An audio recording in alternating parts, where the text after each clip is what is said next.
determined more qualified by these parameters to receive the degree of doctors, the degree of Doctor of Letters, honorary course. Sir Chancellor, by the conferment of the degree on His Royal Majesty Otumfuo Osei Tutu II, he becomes an alumnus of the University of Cape Coast.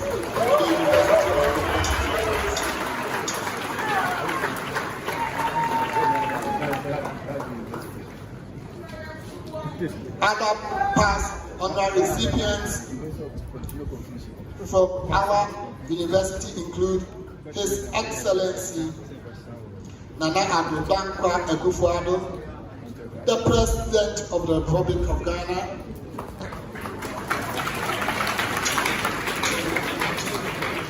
His Excellency John Otumfuo, former President of the Republic of Ghana,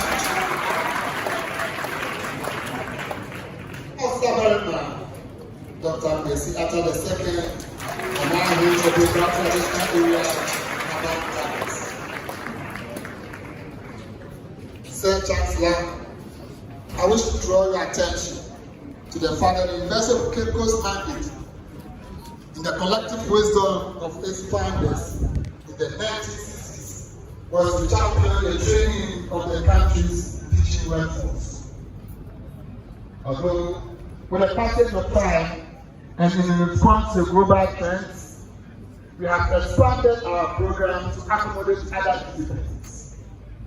We are still committed to our traditional core mandate of teaching, research, and providing academic leadership within the educational landscape.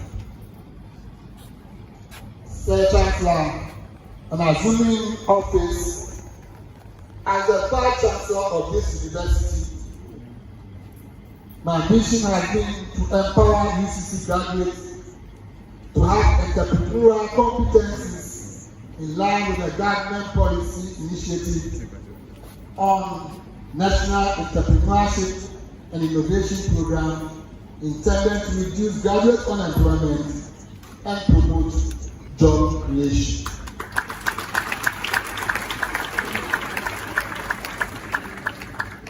Sir Chancellor, in May 2021, at a similar ceremony, I pledged our determination to complete all outstanding projects to enhance conducive academic environment. I'm happy to report that we have completed some of the projects, and others are ongoing and near completion.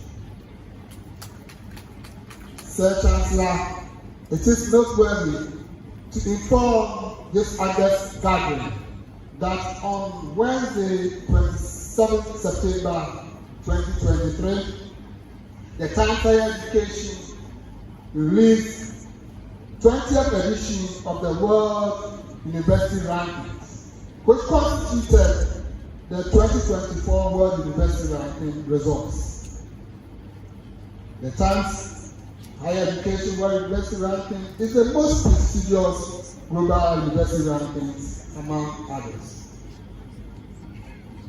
Sir Chancellor, I'm delighted to inform you that the 2024 World University Ranking had data submissions from 2,673 institutions across 108 countries, out of which 1,904 universities qualified to be ranked. The University of Cape Coast has retained its position as the topmost ranked university in Ghana.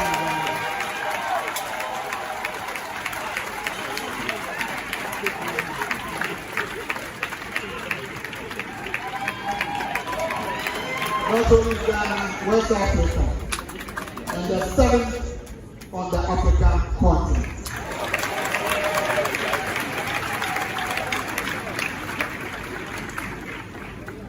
The University of Cape Coast is also the only university in Ghana and West Africa that is in the top ranked universities in Africa.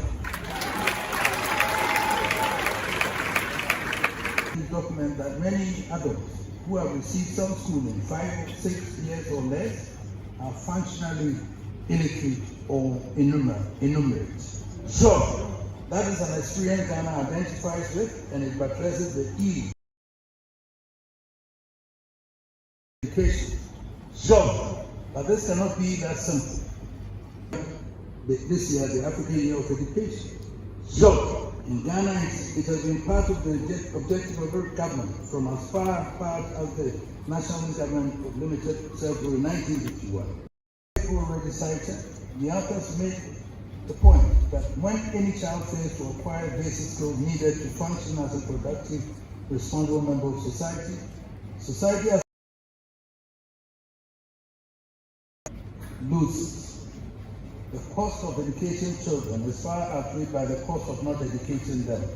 So, yet, though the cost of not providing education would ultimately be higher, nations have to contend in the first place with the overriding problem of mobilizing the resources needed to invest in education. Without the resources, even our most desirable goals cannot be achieved, and that sadly has been the problem not only for Ghana but for Africa. It is the reason we are obliged to make sure that our ambitions are matched by our pockets. So, as you have already noted, every educational reform undertaken in Ghana has been driven by financial constraints arising from national economic matters. Whereas in the developed world, educational reforms are undertaken to ensure the content of education matches the economic and social needs of society. Here we are driven solely by what is available to spend in the fiscal space. So, it is for this reason that even an audacious scheme like the free senior high school, as I mentioned, which one would expect to receive universal acclamation, has instead been mired in some controversy, with some blaming it for exacerbating the fiscal malady of the economy.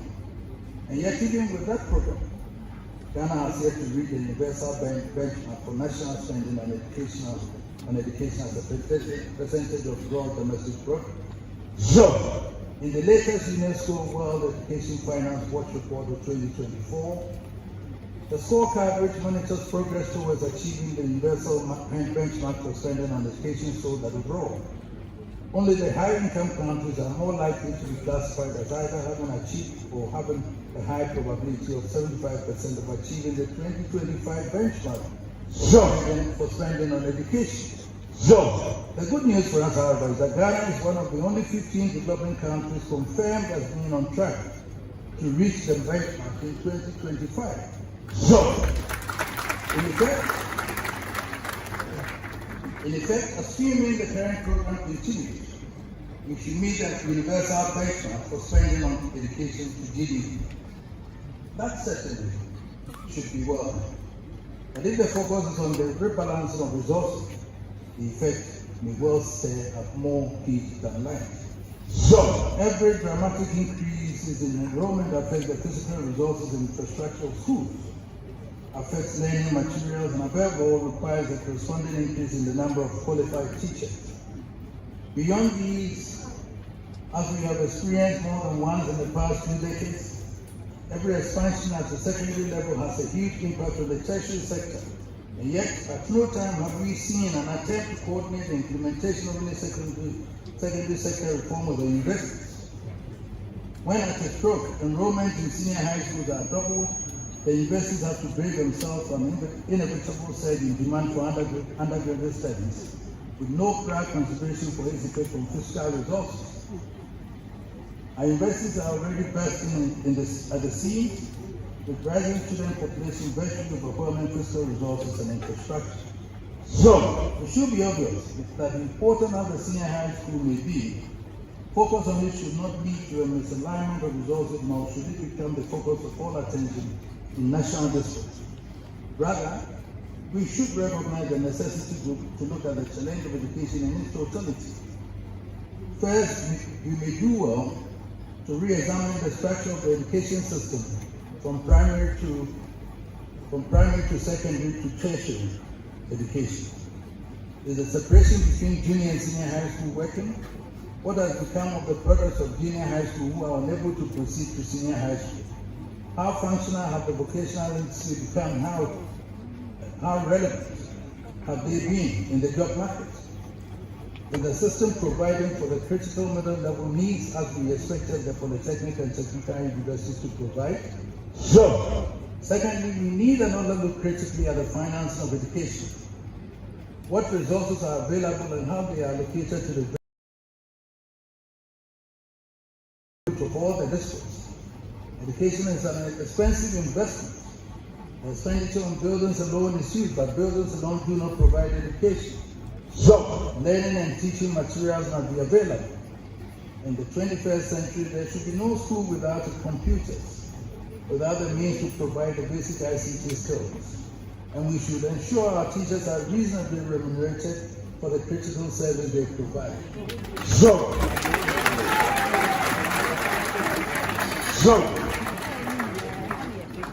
Thirdly, we need to reappraise the content of education from pre-tertiary to tertiary to see how far they go to meet the needs of the economy and society in this part changing world. so, There are many areas of the system crying for updating and many anomalies requiring correction. The ongoing prioritizing of STEM education is a step in the right direction, but it is necessary to caution about the risk of restricting it to an elite class and leaving the broader system with no knowledge of these critical skills. so, For the sake of equity, we should ensure equal opportunity for all to acquire these vital skills in the education journey. so, Education must lead the nation's response to the incredible challenges of climate change. so, If we are to fully appreciate the gravity of the threat to our planet and come to terms with what needs to be done to obviate the consequences, our education system must infuse in us, from the pre-primary stage to the tertiary, the science and the knowledge which should guide our actions. It is the only way we are going to make it possible for our communities to appreciate the necessity to protect our forests and our river bodies and restore the respect which our forefathers have for their environment. so, We need to reflect seriously on how we refocus education to guide us towards a sustainable world.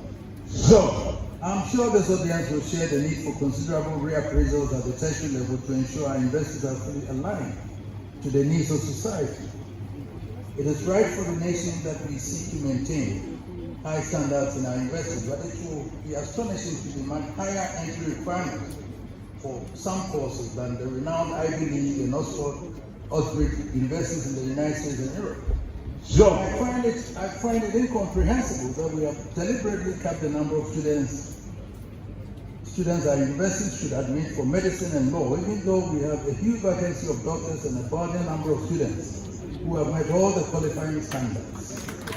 so, We have the absurd situation in which parents of Ghanaian students have to find foreign exchange to send their children to Europe and other places to study medicine abroad, and then return to be employed by the Ghana Health Service. so, Assuming there are some impediments in the way of increasing the intake of students, would it not make more sense to remove those impediments to allow for all qualified students to gain admission, and perhaps offer space for foreign students who will pay as in foreign currency?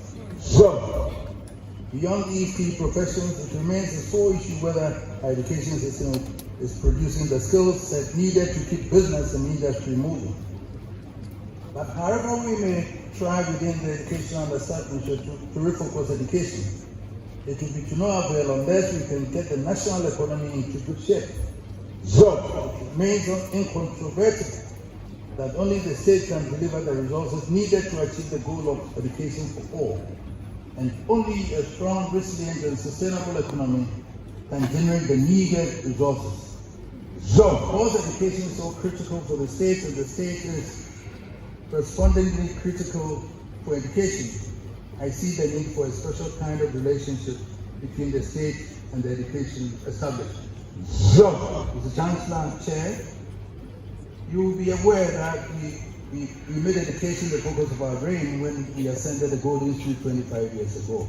so, As a concrete expression of our commitment, we established our education fund, which has become an example of the support that education can derive from non-state actors. so, I've also had the privilege to be the Chancellor of Kwame Nkrumah University of Science and Technology. As Chancellor, by the way, I was appointed by the university, not the government.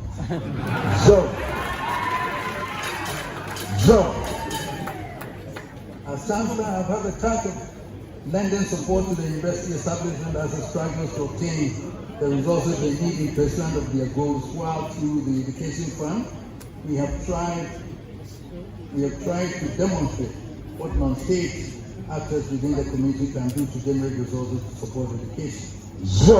Combining the role of both the mobilizer and consumer of educational resources has given me a perspective from which to ponder some troubling questions.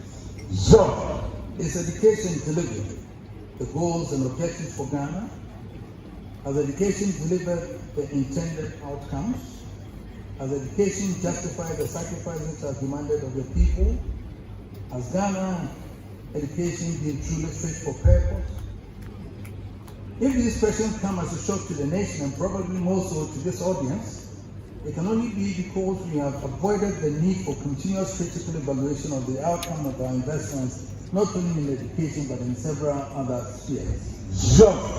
Regardless of the lapses and shortfalls, it is incontrovertible that as a nation, Ghana has invested enormous resources in education. The explosion in tertiary education has produced a multitude of highly educated men and women with the skills set to manage and direct the affairs of the nation. In every sector of our society, our affairs are in the hands of actors who are not just educated but highly qualified. Our political class, at both executive and legislative levels, with responsibility for policy formulation and direction, is led and dominated by men and women who are highly educated. We have a judicial service which is very highly educated. My lady is Fabia. Our banks and insurance services are highly educated. Our civil service is highly educated. Our customs and internal revenue service actors are very highly educated. Our police and security services are highly educated. Our military is highly educated. Logically, you would expect this output of highly educated leaders to translate into greater efficiency in the management of our affairs, particularly in the management of the national economy. So when I hear the endless lamentations about our economy is in distress, when I see our legislature in gridlock,